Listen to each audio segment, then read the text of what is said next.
Assalamualaikum warahmatullahi wabarakatuh. Nama saya Yanti Utami dengan NIM 8783693447. Saya membuat tugas untuk memenuhi tugas mata kuliah Pendidikan Pancasila dengan judul Proses Lahirnya Pancasila, BPUPKI, Piagam Jakarta dan PPKI. Apa itu Pancasila? Pancasila adalah dasar negara dan falsafah bangsa Indonesia yang terdiri dari 5 sila: ketuhanan yang Maha Esa, kemanusiaan yang adil dan beradab, persatuan Indonesia, kerakyatan yang dipimpin oleh hikmat kebijaksanaan dalam permusyawaratan perwakilan, dan keadilan sosial bagi seluruh rakyat Indonesia. Berasal dari bahasa Sanskerta.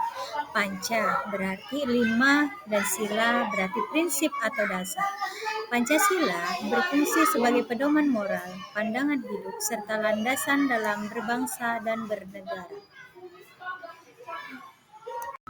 Tahukah Anda bagaimana sejarah lahir Pancasila? Lahirnya Pancasila berawal dari peristiwa BPUPKI yang membahas mengenai dasar negara pada 29 Mei sampai 1 Juni 1945 di Gedung Chow Sang In di Jalan Penjamban 6 Jakarta, Gedung Pancasila.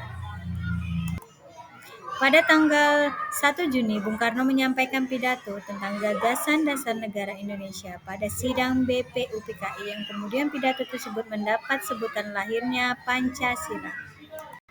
Berikut adalah foto di mana pembahasan rapat tentang lahirnya Pancasila.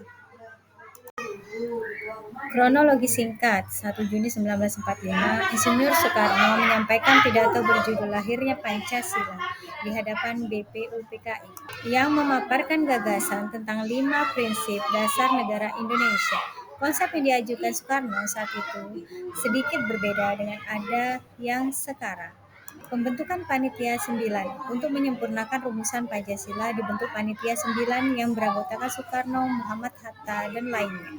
Panitia ini bertugas menyusun dasar negara untuk Undang-Undang Dasar.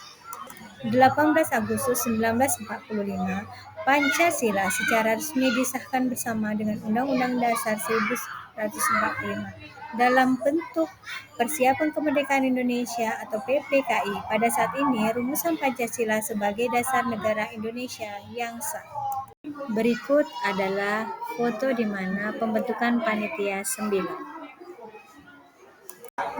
Nilai-nilai Pancasila. Sila pertama, ketuhanan yang Maha Esa, mengandung nilai religius, yaitu keyakinan dan takwa kepada Tuhan yang Maha Esa, serta saling menghormati dan bekerja sama antar pemeluk agama. Sila kedua, kemanusiaan yang adil dan beradab, berisi nilai kemanusiaan yang mencakup pengakuan terhadap persamaan derajat, kewajiban, dan hak, menjunjung tinggi harkat dan martabat manusia, serta berani membela kebenaran dan keadilan.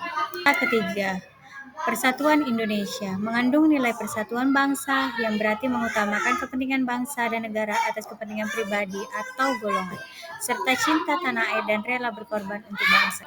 Sila keempat, kerakyatan yang dipimpin oleh hikmat kebijaksanaan dalam permusyawaratan perwakilan, berisi nilai kerakyatan yang menekankan musyawarah untuk mencapai mufakat, mengutamakan kepentingan bersama, tidak memaksakan kehendak orang lain.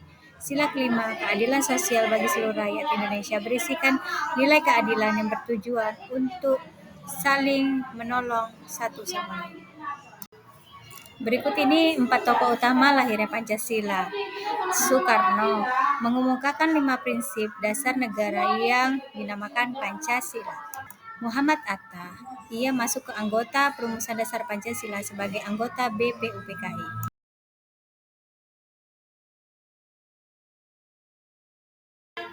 Pelajaran yang bisa diambil dari bagaimana Pancasila relevan bagi generasi muda dengan menjadikannya panduan perilaku sehari-hari dan mengintegrasikan yang dalam kehidupan modern. Relevansi ini terlihat dari kemampuan Pancasila untuk membentuk karakter yang kuat, rasa nasionalisme, serta menginspirasi tindakan yang berlandaskan nilai-nilai seperti toleransi, kemanusiaan, dan berkeadilan.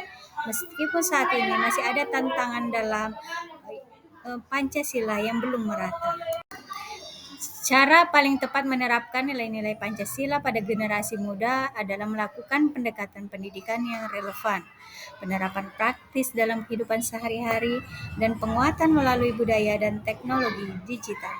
Ini mencakup pendidikan formal dan non-formal yang mengedepankan internalisasi nilai, mempublikasikan dalam tindakan nyata seperti toleransi dan gotong royong, serta memanfaatkan media sosial untuk menyebarkan pesan positif secara bijak. Penguatan melalui pendidikan dan teladan, pendidikan formal dan non-formal. Internalisasi nilai Pancasila perlu diperkuat di sekolah melalui kurikulum yang relevan dan di lembaga non-formal menjadi teladan. Orang tua dan figur publik harus menjadi panutan yang memberikan contoh nyata dalam berperilaku sesuai nilai Pancasila. 2. Penerapan praktis dalam kehidupan sehari-hari. Toleransi dan menghargai keberagaman. Menerapkan toleransi dengan menghargai perbedaan suku, agama, ras, dan antar golongan, serta menjauhi diskomunikasi. Gotong royong dilakukan secara bersamaan dan kerjasama melalui kegiatan bersama seperti kerja bakti atau membantu orang lain. Yang ketiga adalah demokrasi, menghargai pendapat orang lain, mengambil keputusan bersama melalui musyawarah. Demikianlah presentasi saya tentang lahirnya Pancasila. Saya mohon maaf apabila ada kata-kata yang salah, saya ucapkan terima kasih.